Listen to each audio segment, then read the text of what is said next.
If you clicked on this video, then you've certainly heard about the insane start to the year that Bitcoin is having, in particular reference to its price.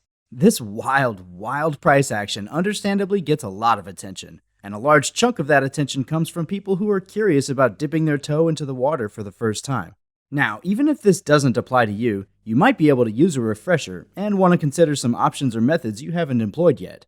Or just stick around for the pretty pictures, whatever works for you.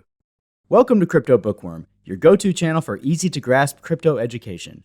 My name is Jim, and I'm here to break down the complexities of the digital asset world into bite-sized animated lessons. I believe crypto is the future of finance, and I want to help you make sense of it all. Before starting something this important, we should at least define the thing that's in front of us. Bitcoin is a very real currency that just happens to be 100% digital, and the first of its kind. Some still like to, maybe jokingly, refer to it as magic internet money. For anything to be considered money, there are characteristics it must have. These include, but are not limited to, divisibility, portability, scarcity, and durability. Gold, for example, fulfills all of these greatly, but while portable, it becomes not so portable as you get into higher amounts. So along came paper money, which in the beginning many people doubted and criticized. Does that sound like anything you know about today? Yeah, I'm talking about Bitcoin. But the fact is, Bitcoin has all of the characteristics I just mentioned in spades. It's just that it can be a little confusing how it works. Bitcoin operates on something called blockchain technology, and while this may seem like gibberish, it can actually really easily be described as a digital ledger.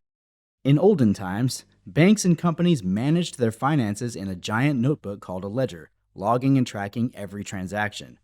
I always think of Ebenezer Scrooge at his desk with his big feather pen poring over his ledger. Anyway, the digital ledger that is blockchain technology is one that anyone in the world can see every detail of. This is where and how all crypto transactions take place, and there are actually over 1,000 of these different digital ledgers besides just the one Bitcoin runs on. But don't worry, you don't have to look through this in order to participate. You just have to know that it's immutable, and if you ever did need to see something, it's there. In the very beginning, and as Bitcoin gained value, the main thing was, okay, well great, it's worth X amount of fiat money, but I still can't buy groceries with it. Bitcoin was also given a bad rap as being useful for buying illegal things online, and that mostly false narrative still runs pretty strong today. I can't imagine who could be behind such a thing. But anyway, Bitcoin was born in 2009, and that was kind of a long time ago now. Today, with crypto debit cards and various other methods, we can now actually buy just about anything with crypto, including groceries. And El Salvador, the country, even counts Bitcoin as legal tender. So we've come a long way. This bus is absolutely leaving with or without any non-believers. As of the recording of this audio, 1 Bitcoin is worth over 60,000 United States dollars. But don't worry, obviously we don't only deal in whole increments here. You can buy it in any amount. And maybe you're looking to do just that. Well, let's start with the quickest and easiest way, and that's join an exchange. I always point to Coinbase for people based in the US, just because that's how I got my start. For people outside the US, there are a good handful of other highly trusted, reputable, and accountable exchanges, like Binance and Kraken, just to name 2. It honestly doesn't get any simpler or easier. You just create an account, tie a major credit card, debit card, or bank account to it, and you're ready to go. You can get your start investing without even wearing pants. What an age we live in. I'll give you a breadcrumb here, which is also one of the most repeated phrases in the digital asset world. Not your keys, not your crypto. That said, when you're dealing with exchanges, you don't actually hold the private keys. So while it is your account and your debit card, many argue that it's not really your crypto. I need only mention FTX to warn you about what could possibly happen. In short, it's not good. Call that another breadcrumb for you to search about if you're not familiar. Now, is that going to happen to Coinbase or Binance? Well, I kind of don't think so, but the point is you never know. Now, of course, you need to have some assets on the exchange, but if you find yourself in massive profit, it might be time to consider moving some of that off of the exchange and into your own full control. Would you rather have a 0.1% chance of losing everything or a 0.0000000% chance?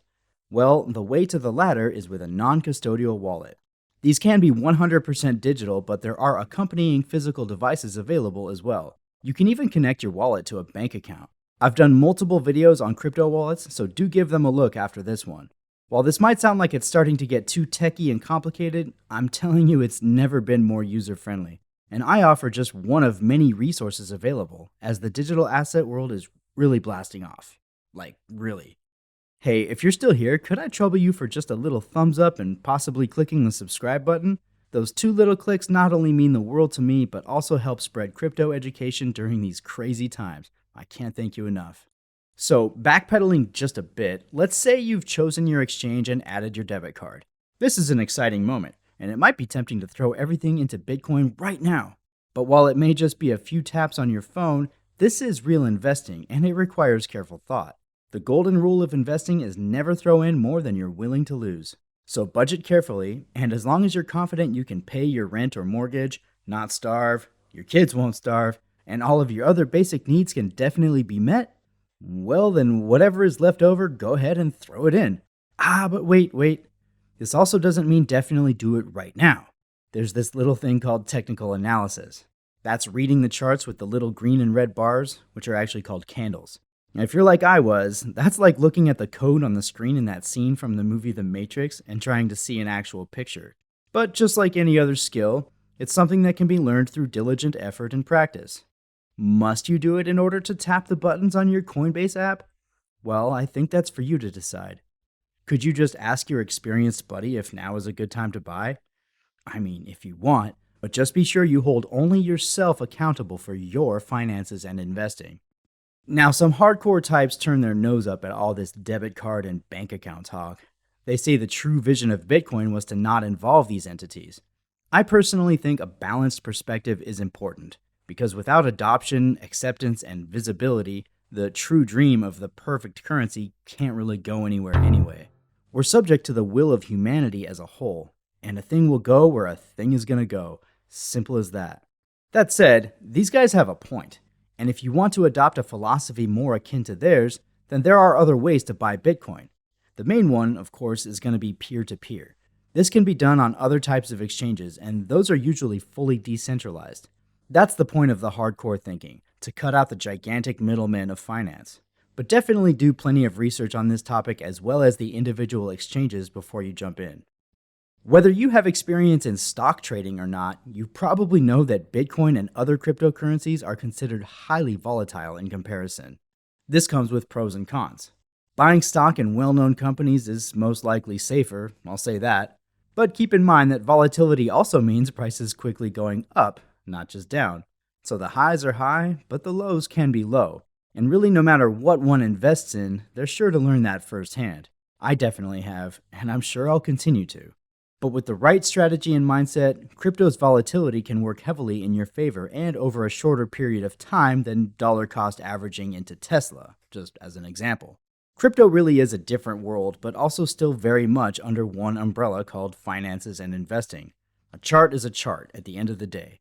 If you can read a chart of Bitcoin, you can read a chart of gold, Microsoft, or potatoes.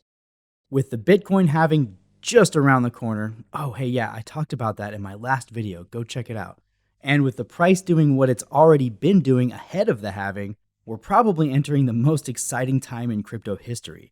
I'm not saying one way or another whether it's time to get in financially, but I absolutely am saying it's time to go all in educationally. So if you're curious and interested, do some homework and get yourself involved one way or another. We've got a wild ride ahead.